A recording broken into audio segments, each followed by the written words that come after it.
6장 66절부터 68절까지 말씀을 읽겠습니다.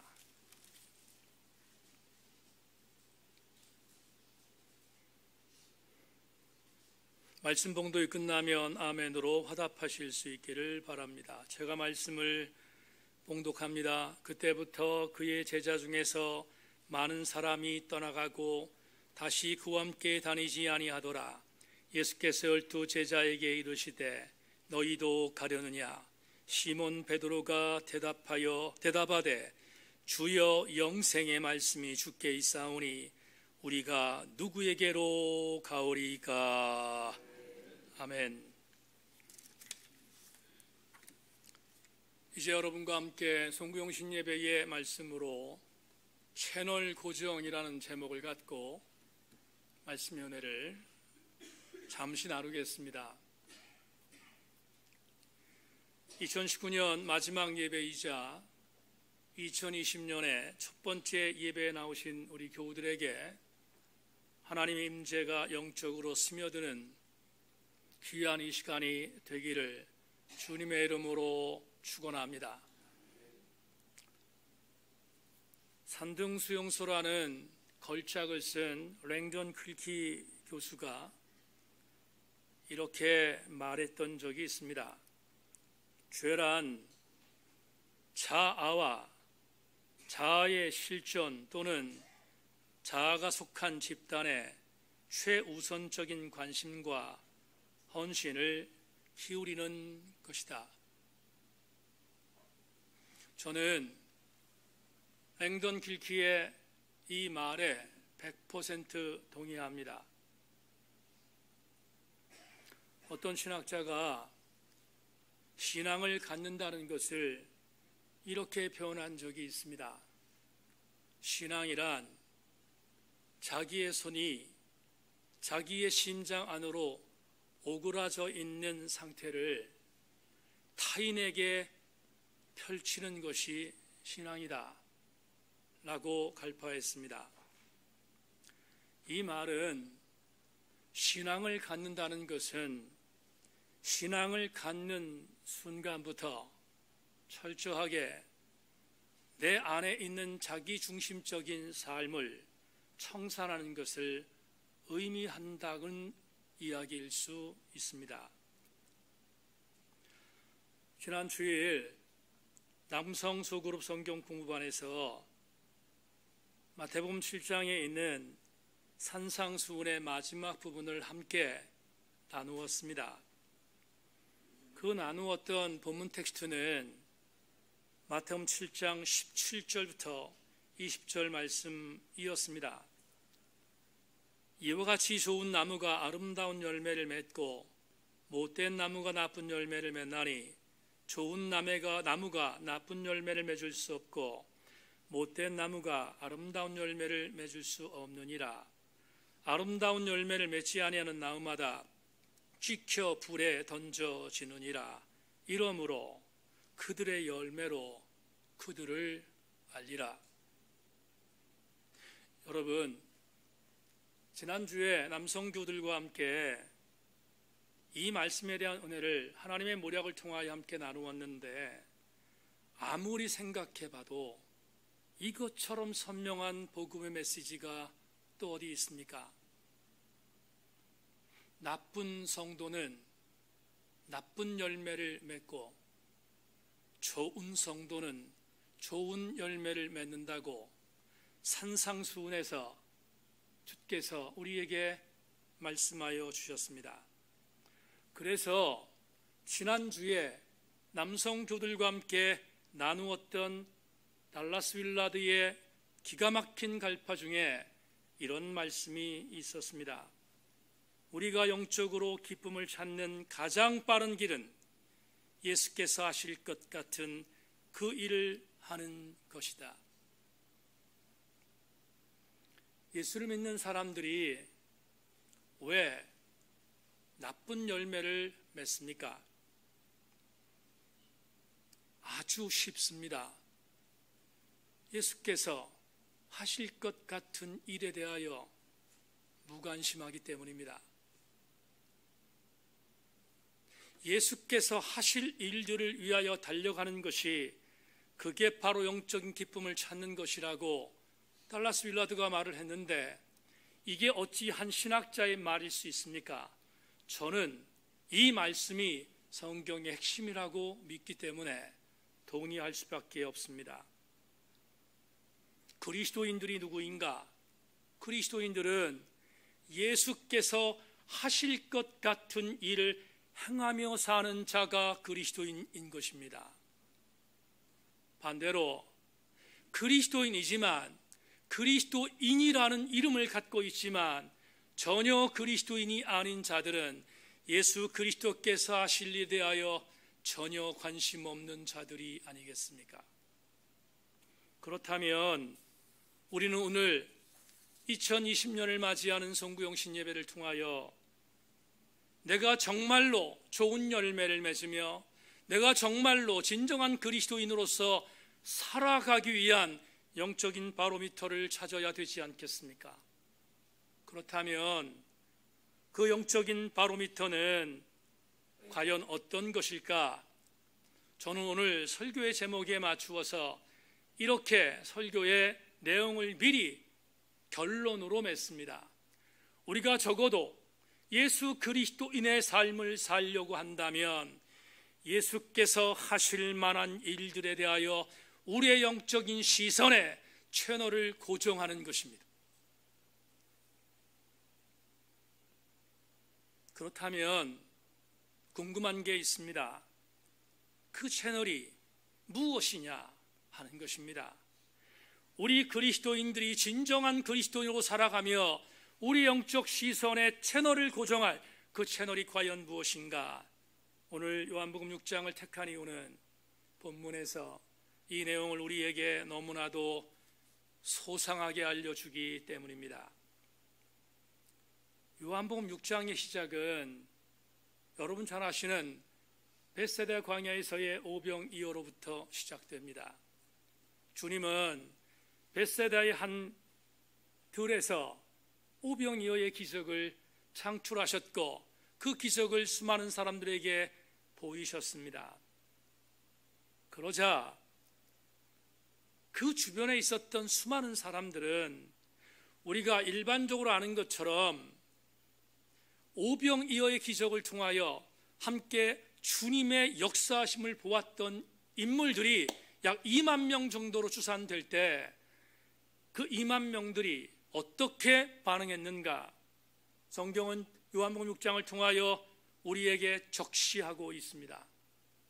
그들은 오병이어의 기적을 일으켰던 그분이 그토록 기다리던 유대인들의 메시아라는 생각을 갖고 적어도 정치적인 그리스도일 수 있는 정치적인 메시아라는 생각을 갖고 그분을 왕으로 옹립하기 위하여 거기에서 혈안이 되었습니다. 그런데 아시는 것처럼 그 놀라운 기적을 맛보았던 민중들은 예수님을 왕으로 옹립하려고 하였지만 예수님은 그 옹립의 모든 부분들을 뿌리셨습니다. 그리고 정서적으로 그 벳세다 광야에서 내가 섬기고 있는 나의 주군인 예수께서 왕이 되기를 원하고 있었던 제자들에게 제일 먼저 이렇게 말합니다. 이곳을 떠나라. 성경은 그 앞에 immediately 재촉하사라는 단어를 쓰고 있습니다. 재촉하여 그곳을 떠나라고 명령합니다. 그곳을 떠나기 싫었던 제자들은 주군이 말하니까 어쩔 수 없이 벳세다에서 갈릴리를 건너 반대편에 있는 가버나움으로 배를 타고 그쪽으로 자기들의 동선을 옮기기 시작했습니다. 성경은 말합니다. 주님은 제자들에게 배를 타고 가버나움으로 가라고 명령하신 뒤 당신은 우회하여 산 쪽으로 가버나움 쪽으로 올라가셨음을 요한복음이 우리에게 증거하고 있습니다. 그런데 이 가버나움으로 간 그 다음 날 놀라운 일이 벌어졌습니다. 어떤 일입니까?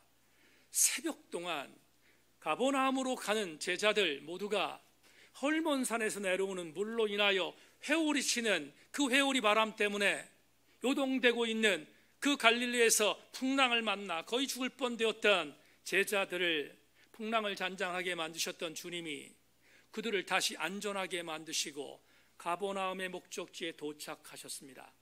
그런데 놀라운 일이 뭔가, 가버나움에 12명의 제자와 주님만이 계신 것이 아니라 수많은 군중들이 몰려왔습니다. 여러분, 요한복음 6장 전체를 제가 지금 읽고 있는데 요한복음 6장 앞부분을 보면 베세다 광야에서 베세다 들판에서 오병이의 기적을 맛보았던 수많은 민중들이 예수 그리스도께서 가버나움으로 갔다는 사실을 알고 가버나움까지 따라온 것입니다. 어떻게? 도보로. 그러자 주님께서 그들이 베세다에서 가버나움까지 온 저 일을 좋지 않게 보셨습니다. 왜냐하면 진짜로 온 이유를 주님은 알고 계셨기 때문입니다. 왜 왔는가? 그 내용을 요한복음 6장 26절에서 이렇게 우리에게 증언하고 있습니다. 예수께서 대답하여 이르시되 내가 진실로 진실로 너희에게 이르노니 너희가 나를 찾는 것은 표적을 본 까닭이 아니요 떡을 먹고 배부른 까닭이라. 적어도 베세다에서 오병이어의 기적을 보았던, 그래서 주님을 왕으로 옹립하려 했던 이들은 다시 한번 가버나움까지 주님을 찾아가서 그 주님을 통한 기적, 그 주님을 통한 기득권에 대한 부분에 있어서의 자기들의 입지를 온전하게 만들기 위하여, 그래서 세속적 관점으로 주님을 끝까지 찾아 가버나움까지 온 것입니다. 주님이 이것을 알았습니다. 주님이 자기를 찾아온 그들이, 나를 찾아온 것은 세속적인 영광, 세속적인 배부름에 그들이 눈이 멀었음을 주께서 본문에서 우리가 읽지 않았지만 요한복음 6장에서 우리에게 제시하고 있는 것입니다. 그러자 주께서 그동안에 나름대로 마음속에 담고 있었던 속 있는 말씀을 주님께서 한마디 찾아온 백성들을 향하여 던지셨습니다. 여러분, 그 내용이 뭘까? 요한복음 6장 32절부터 33절을 먼저 제가 읽겠습니다. 여러분 따라오십시오. 자막에 나옵니다. 예수께서 이르시되 내가 진실로 진실로 너희에게 이르노니 모세가 너희에게 하늘로부터 떡을 준 것이 아니라 내 아버지께서 너희에게 하늘로부터 참떡을 주시나니 하나님의 떡은 하늘에서 내려 세상에 생명을 주는 것이나. 다 같이 아멘. 사랑하는 여러분, 주님께서 담고 있었던 말씀을 찾아온 세속적 영광을 찾아온 그들을 향하여 던졌습니다. 이 말이 무슨 말입니까? 이것입니다. 너희들이 나를 찾아온 것은 배부르기 위함이다. 너희들이 나를 찾아온 것은 세속적인 영광이다. 영광을 찾기 위해서다. 너희들이 나를 찾아온 것은 높아지기 위해서다. 너희들이 나를 찾아온 것은 세속적인 모든 영광을 찾아온 것이다. 그런데 내가 너희들에게 줄 것은 세속적인 영광이 아니라 하늘에서 너희들에게 줄 수 있는 하나님의 내리신 떡, 생명의 은혜를 줄 수 있다고 요한복음에서 그들을 향하여 말씀하고 있습니다. 그러자 그들의 본연의 목적이었던 세속적인 영광이 아니라 떡을 준다는데 그 떡이 하늘에서 내려온 생명이라, 하늘에서 내려온 영생이란 이상한 말하고 있는 예수님에 대하여 별로 신빙성을 가지 않았던 이 민중들이 예수님 향하여 등을 돌리기 시작했습니다. 어떻게 등을 돌렸는가? 여러분 6장 41절로 42절을 다시 한번 제가 읽겠습니다. 찾아오십시오. 자기가 하늘에서 내려온 떡이라 하심으로 유대인들이 예수에 대하여 수군거려 이르되 이는 요셉의 아들 예수가 아니냐. 그 부모를 우리가 아는데 자기가 지금 어찌하여 하늘에서 내려왔다 하느냐. 지금 이 사람들은 무감각합니다. 주님의 생명의 떡에 대하여 전혀 관심 없습니다. 이 사람들은 오직 배부른 것, 이 사람들은 세속적인 만족, 여기에 집중하였기에 나사렛에서 지금 이 나사렛 예수의 부모가 있다는데 어떻게 그가 우리에게 생명의 떡을 주냐고 수군거리고 있습니다. 그런 그들이 결정적으로 결행한 것이 있습니다. 이렇게 예수님에 대하여 좋지 않은 감정을, 세속적인 영광을 찾아왔던 그들이 세속적인 영광이 아니라 신령한 것들을 제시하는 주님이 별로 달갑지 않아서 그들이 마지막으로 결심한 것이 있습니다. 그 결심한 것을 요한복음 6장 66절은 이렇게 말합니다. 오늘 본문으로 택했습니다. 66절. 그때부터 그의 제자 중에서 많은 사람이 떠나가고 다시 그와 함께 다니지 아니하더라. 여러분, 지금부터 성구영신 예배의 정말 중요한 메시지를 여러분과 함께 나누려고 합니다.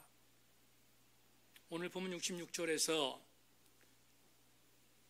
벳세다에서 가버나움까지 찾아왔던 세속적인 영광을 구했던 자들 중에 예수께서 그것을 너희들에게 줄 것이 없다고, 내가 하늘에서 내려온 생명의 떡이기 때문에 내가 그 떡을 줄 수밖에 없다고 말씀하시는 주님의 말을 듣고 그들이 예수님을 다시는 따라가지 않았다고 말했던 6장 66절에서 대단히 중요한 단어 하나가 보입니다.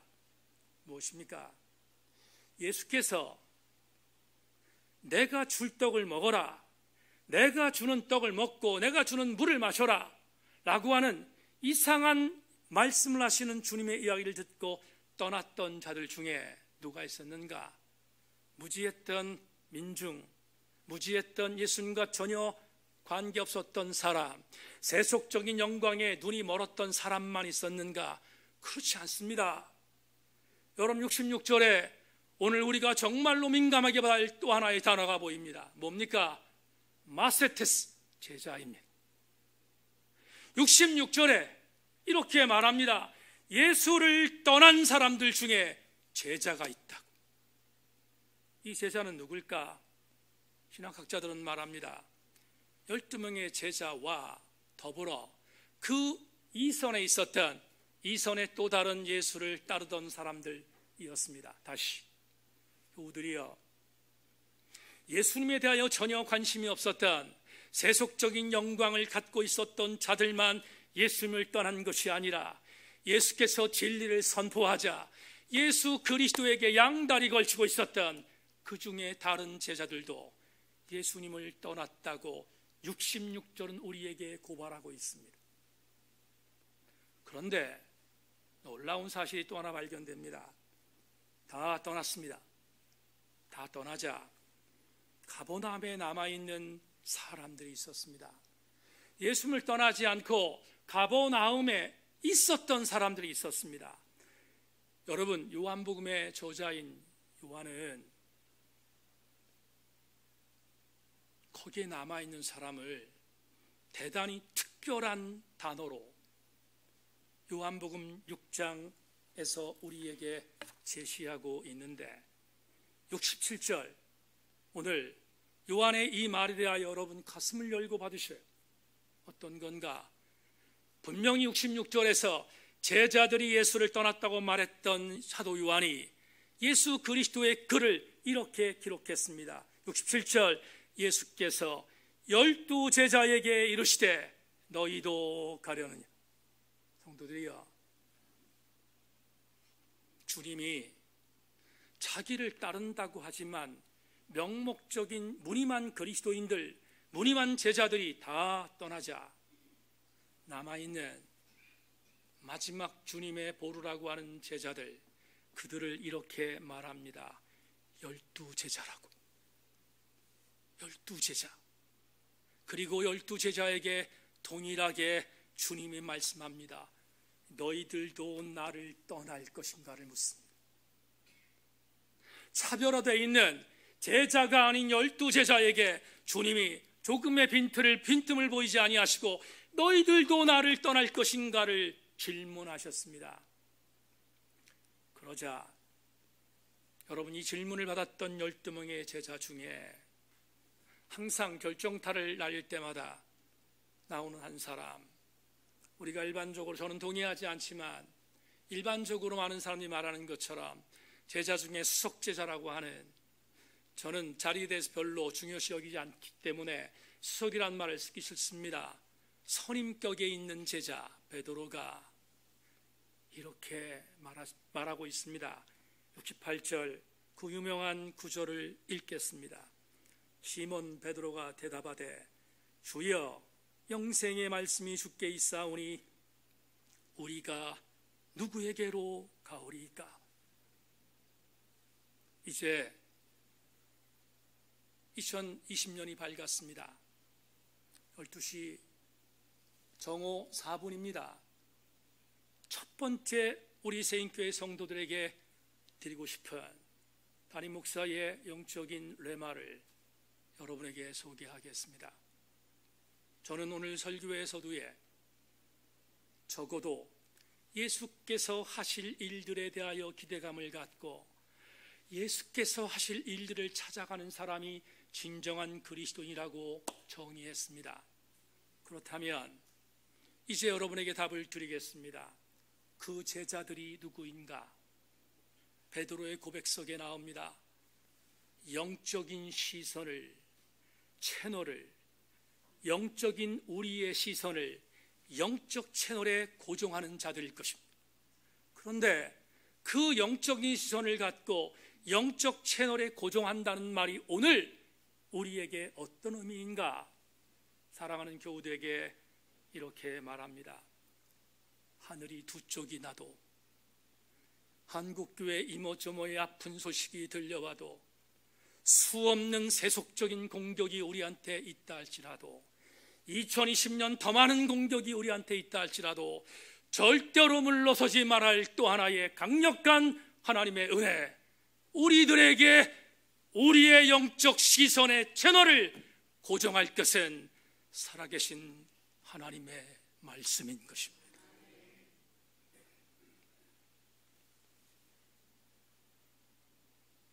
오늘 우리 세인교회 지난 11년을 돌아보면 잘난 것이 없었던 우리 교회, 특별히 뛰어난 것이 없었던 우리 교회였지만 그럼에도 불구하고 우리 교회를 여기까지 인도하셨던 주의 은혜는 단 하나, 우리 교회는 끝까지 하나님의 말씀을 붙들었기 때문입니다. 바라기는 2020년 우리 모두가 우리의 영적 채널을 하나님 말씀에서 다른 쪽으로 돌리지 않기를 바라고, 끝까지 우리 교회는 하나님 말씀이라는 채널에 고정하여 우리 모든 성도들이 이 기가 막힐 랜덤의 세상인 2020년도 넉넉히 이기며 승리하는 우리 세인교회가 되어야 되지 않겠습니까? 말씀 맺겠습니다. 오늘 성구영 신예배 나오기에 앞서서 앵커 브리핑을 마지막으로 보고 나왔습니다. 앵커 브리핑을 인도하는 앵커가 내년부터 앵커 브리핑을 하지 않기 때문입니다. 제가 앵커 브리핑이라는 채널에 제 눈을 고정한 이유는 오기 때문이었습니다. 어떤 오기 때문이었는가? 가끔 그 앵커의 브리핑을 들으면서 세상을 향한, 세상에서 교회를 향한 설교처럼 들렸기 때문입니다. 제가 앵커 브리핑에 저의 눈을 고정한 이유는 도전받았기 때문입니다. 사랑하는 지체들이여, 저는 여러분에게 이렇게 말씀드리고 싶습니다. 제가 목회하면서 아시는 것처럼 저는 책을 읽으려고 노력합니다. 그래서 제가 세운 목적 중에 하나는 하루에 100페이지는 읽어야겠다 생각해서 최선을 다하여 100페이지를 읽으며 하루의 삶을 진행합니다. 그런데 어느 날 새벽 예배를 마치고 서재에 들어갔는데 성령께서 저에게 이렇게 조명하셨습니다.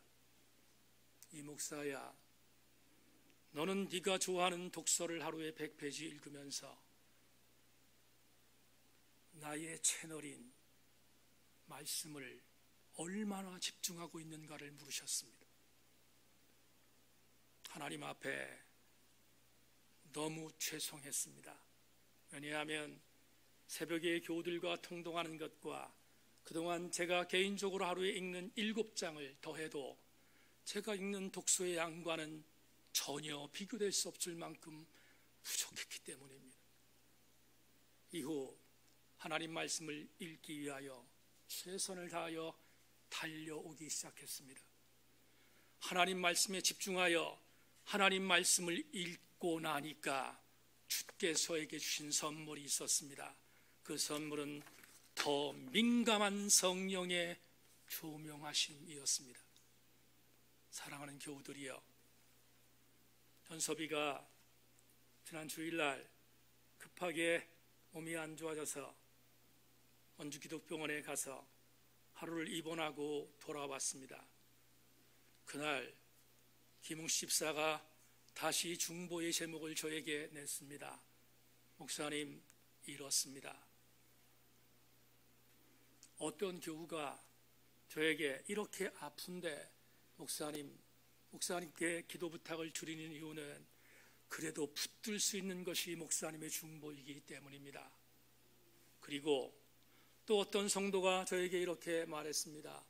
영적인 부분에 있어서 나름대로 흔들리는 부분들이 있는데 목사님, 이 흔들리는 부분에 대한 흔들림에서 벗어날 수 있는 방법이 무엇인가를 물었습니다.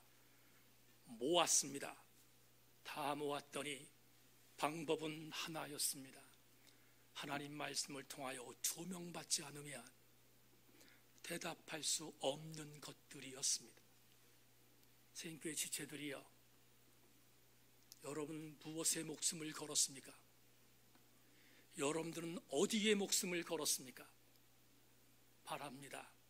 우리 세인교회 성도들은 영생의 말씀이 주께 있사오니 우리가 누게로 가오리까 말했던 베드로처럼 2020년 우리의 시선을, 우리의 영적인 시선을, 영적 채널을 하나님 말씀에 고정하여 우리 함께 말씀의 능력을 받고 날마다 그 말씀으로 조명받는 우리 사랑하는 성도들 다 되기를 주님의 이름으로 축원합니다.